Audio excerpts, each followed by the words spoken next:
দেবী সরস্বতী করবেন মুশকিল আসান। বিদ্যার দেবী সরস্বতী, যার চরণে বই খাতা কলম দিয়ে পুজো করেন সনাতনীরা। তাদের মতে দেবীর পুজো করলে ভালো বুদ্ধি অর্জন হবে। আজ সরস্বতী পুজো, আমরা এখন আছি রমনা কালী মন্দিরে। দর্শক, চলুন ঘুরে দেখি কি হচ্ছে এখানে। নম সরস্বতী মহাভাগে বিদ্যে কমললোচনে বিশ্বরূপে বিশালাক্ষী বিদ্যাং দেহি নমস্তুতে। বিদ্যার দেবী সরস্বতীর আরাধনায় সনাতনীরা উচ্চারণ করছেন সরস্বতী মন্ত্র।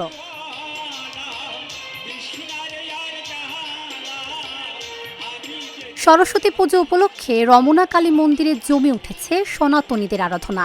নানা বয়সী মানুষের আনাগোনায় মুখরিত ছিল সোহরাওয়ার্দী উদ্যান প্রাঙ্গণ। প্রতি বছরই ঘোরা হয়, আমরা প্রত্যেক শুক্রবারই ঘুরতে বের হই আমরা বন্ধুরা মিলে।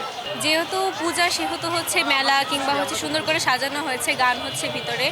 আর আমরা হচ্ছে প্রথমে গিয়েছিলাম ওই যে কলোনিতে, তারপর এখন এদিকে আসলাম, এখন জগন্নাথ হলে যাচ্ছি। আর শুনেছি এবার প্রতি বছরই জগন্নাথ হলে খুব বড় করে পূজা হয়, অনেক প্রতিমা বানায়। আর এবারও হচ্ছে দেখি এখন জগন্নাথ হলে গিয়ে যে কি অবস্থা, কেমন হলো সব। অনেক সুন্দর, বছরে তো একবারই আসে।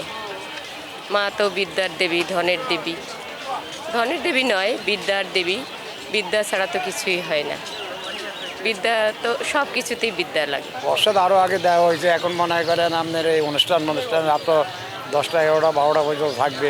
বিভিন্ন মণ্ডপ ঘুরে দলে দলে সনাতনীরা আসেন বিদ্যার দেবীর দর্শনে। দেবী সরস্বতীকে প্রশান্ত করে আশীর্বাদ নিতে আসেন ছোট বড় সকলেই। ভক্তি ভরে পুজো করেন দেবী সরস্বতীর।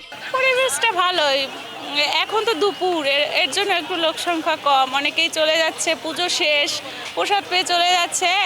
এখন দেখা যায় অনেকে আবার অন্য জায়গা থেকে, অন্য মণ্ডপ থেকে আসছে, এসে হচ্ছে ঘুরে দেখতে। অঞ্জলি তো শেষ, প্রসাদও শেষ, শুধু ঘোরার উদ্দেশ্যে আসছে।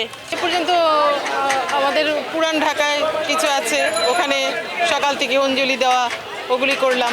তারপরে এখন বেরোলাম এদিকে জগন্নাথ হল যাব, এগুলি ঘুরে টুরে তারপরে বাসা যাব। চরকি, হাওয়াই মিঠাই, নানা রকমের খেলনা। পুজো উপলক্ষে জমজমাট রমনা কালী মন্দির। পূজা উপলক্ষে বসেছে ধূপ, মোমবাতি সহ পূজায় প্রয়োজনীয় সামগ্রীর দোকান। আরও বসেছে ফুল আর প্রসাধনীর দোকান। আগের বছরের তুলনায় এবার বেশি, এবারে চাপটা আরও বেশি। জগন্নাথ হল থেকে অনেকে আসতেছে, রমনা কালী মন্দির খুব কাছে, যার কারণে সবাই ওখান থেকে এখানে চলে আসছে। অন্যান্যবারের তুলনায় এবার বেশি ভিড় আসছে, ভালো অনেক মানুষ। খাবারের পসরা নিয়ে বসেছে দোকানিরা। ফুচকা, মোমো, লুচি, তরকারি, পিঠাপুলি থেকে শুরু করে হরেক রকমের খাবার। তবে লোক সমাগমের তুলনায় বেচা বিক্রি কম হচ্ছে বললেন দোকানিরা। মানুষ আছে, বিক্রি ওরকম না, মোটামুটি আছে। অনেক পরিস্থিতি খারাপ, দেখেন না সব ফুল রয়ে গেছে, একটাও বেচে কিনা হইতেছে না, সব ফুল রয়ে গেছে। মোটামুটি সকাল ধরে হালকা পাতলা কিন্তু হয়েছে, এখন বিকাল মানে 6টার পর থেকে অনেক লোক জনগণ আসবে, যারা মুসলমান ঘুরতে আসবে, যারা হিন্দুদের তারা পূজা করতে আসবে, তারা আসলে আমাদের কিছু মোটামুটি ভালো অংশীদারই বেচা কিনা হবে। শাস্ত্রীয় বিধান অনুসারে মাঘ মাসের শুক্লা পঞ্চমী তিথিতে সরস্বতী পূজা আয়োজিত হয়। তিথিটি শ্রী পঞ্চমী বা বসন্ত পঞ্চমী নামে পরিচিত।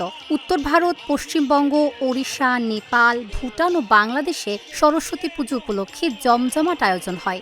শ্রী পঞ্চমীর দিন ভোরবেলা বিভিন্ন শিক্ষা প্রতিষ্ঠান, সনাতনীদের বাড়ি ও সার্বজনীন পূজা মণ্ডপে দেবী সরস্বতীর পুজো করা হয়। তাবাসসুম সেজুথি, ঢাকা জার্নাল।